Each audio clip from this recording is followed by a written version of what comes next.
When life throws shade, grow anyway. Welcome, everyone. I am truly honored to be standing before you today to share some life changing wisdom that has transformed not just my perspective, but the lives of countless individuals across our community. These insights come from my recent conversation with the remarkable Lasha Charles, a visionary whose work has been quietly revolutionizing how we view obstacles, particularly for those of us who have spent far too long wearing capes that were never designed for everyday use. Before I dive in, let me tell you something about Lasha Charles. She isn't just another motivational speaker or life coach. She's a paradigm shifter whose approach to adversity has helped thousands of people, especially women of color, reframe their relationship with struggle. Her philosophy doesn't just inspire, it liberates. Through her work, she's creating ripples of transformation that are becoming waves of change across communities that have historically been taught that strength means silent endurance. Have you ever watched a plant growing toward light? It's one of nature's most fascinating phenomena. Place a plant in a dark corner and it will stretch, bend, and contort itself, sometimes in seemingly impossible ways, just to reach a sliver of sunshine. That's not desperation, that's destiny. When I interviewed Lasha Charles, something she said struck me profoundly.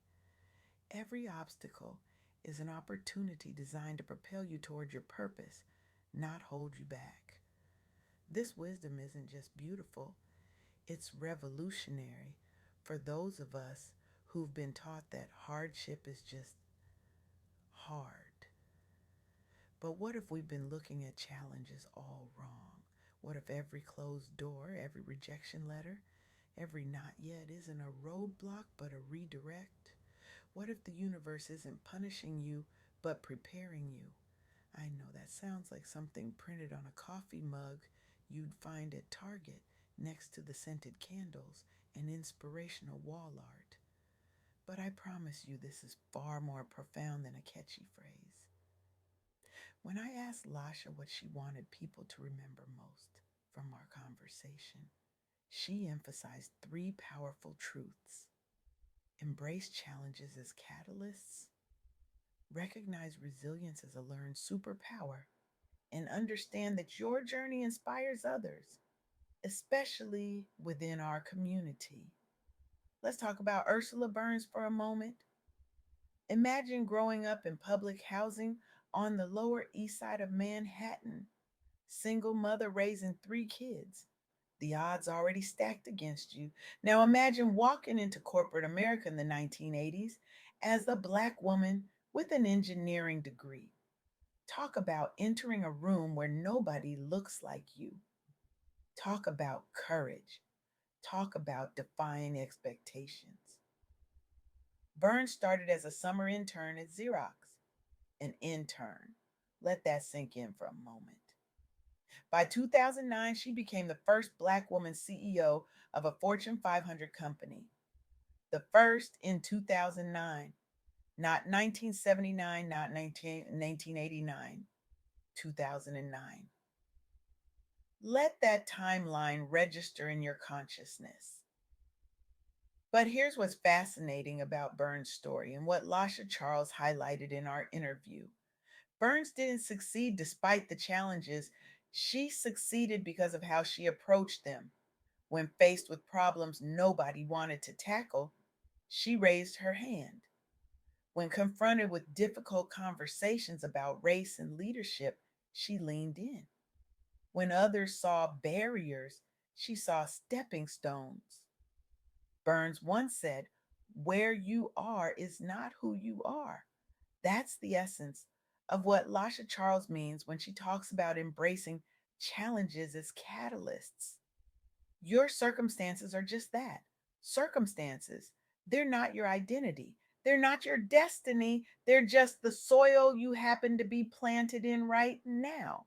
And like those plants stretching toward light, sometimes the most challenging conditions produce the most remarkable growth. Sometimes the darkest corners force the most beautiful adaptations. But let's be honest, embracing challenges sounds great in theory. It makes for excellent Instagram captions and LinkedIn posts. But in practice, when you're in the thick of it, when the rejection letters pile up, when the diagnosis comes, when the relationship ends, that's where the second truth from my conversation with Lasha Charles comes in. Resilience isn't something you're born with, it's a superpower you develop through deliberate practice and conscious choice. Think about it like building muscle. You don't get stronger by lifting feathers. You get stronger by lifting weights that challenge you. The resistance is what builds the strength. The discomfort is what creates the growth. The same principle applies to life's challenges. They're not punishments, they're resistance training for your spirit. Consider Tristan Walker's journey. After working at tech giants like Twitter and Foursquare, Walker recognized a massive gap in the personal care industry. Products specifically designed for men with coarse or curly hair were virtually non existent. When he pitched his vision for Bevel, a grooming line for Black men, he faced skepticism from investors who couldn't relate to the problem he was solving. One venture capitalist actually told him, I don't get it because I don't have that problem. Let that marinate for a moment. The audacity, the privilege, the blindness. Instead of backing down, Walker used that resistance to fuel his determination. He leveraged his unique perspective as both consumer and entrepreneur. He built authentic relationships within the community before scaling nationally. The result? Bevel became one of the fastest growing personal care brands focused on men of color, eventually acquired by Procter and Gamble.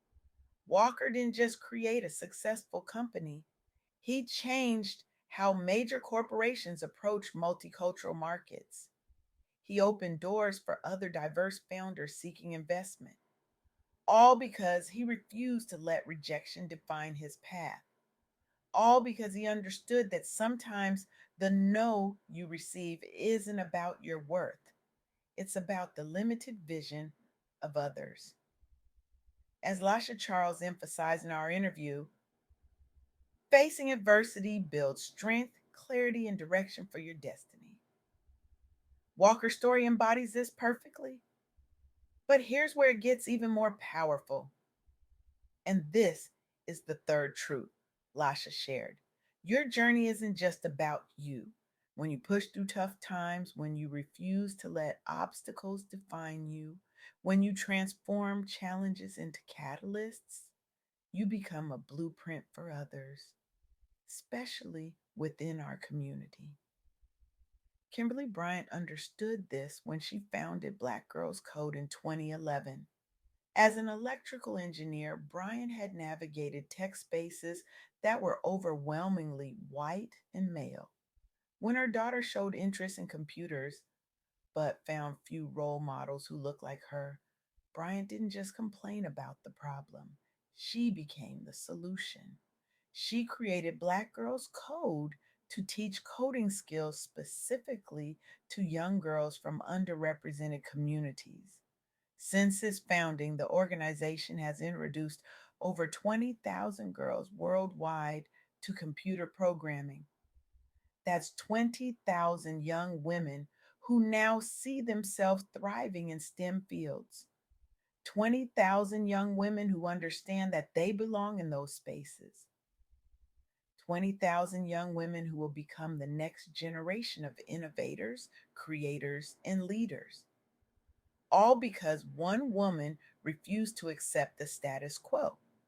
All because one woman transformed her frustration into foundation building. Bryant's work isn't just shifting perceptions about what coders look like, it's proving that solutions born out of challenge spark generational change. This is what Lasha Charles means when she says, by pushing through X. tough times, you become a blueprint for those watching.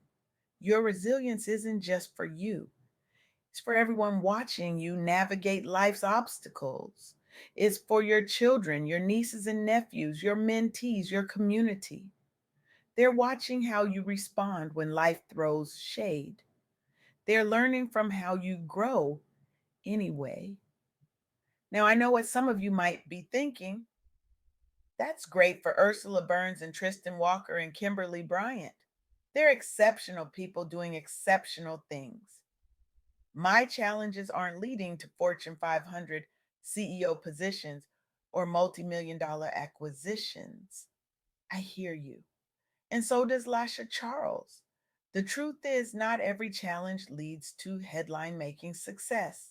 Sometimes victory is simply surviving. Sometimes it's finding joy despite circumstances. Sometimes it's maintaining your peace when everything around you is in chaos. Those victories matter too. Perhaps they matter most. As Lasha emphasized in our conversation, she wants people to take action when facing obstacles instead of shrinking back.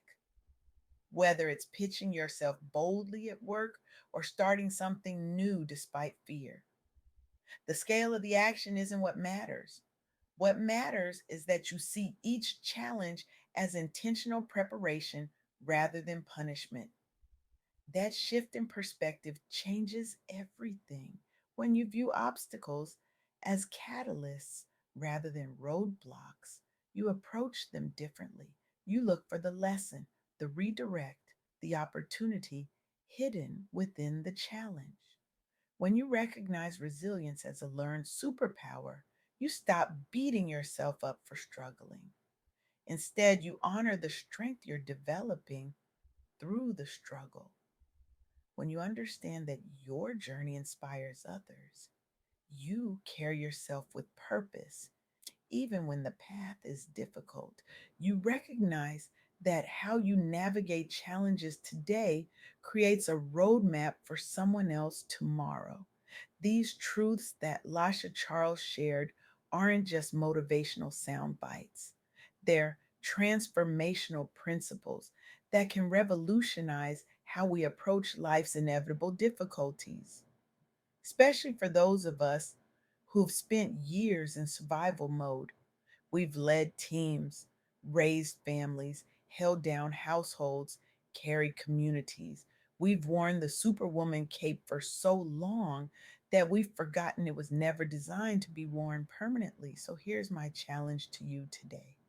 The next time life throws shade your way, whether it's a professional setback, a personal disappointment, or a painful rejection, I want you to pause, take a deep breath, and ask yourself, what if this isn't happening to me, but for me? What if this challenge isn't a punishment, but preparation? What if this obstacle isn't a barrier, but a bridge? I want you to find one small action you can take to grow toward the light, even when surrounded by darkness. One small step that says, I refuse to be defined by my circumstances. Because your response to adversity isn't just shaping your story, it's creating possibility for everyone watching you. Remember Ursula Burns, who climbed from intern to CEO. Remember Tristan Walker, who turned rejection into revolution. Remember Kimberly Bryant, who transformed frustration into foundation building. And remember this, plants don't just grow toward light, they grow through whatever stands in their way. So can you. So will you. Because when life throws shade, that's not your cue to wither. That's your invitation to grow anyway. Thank you.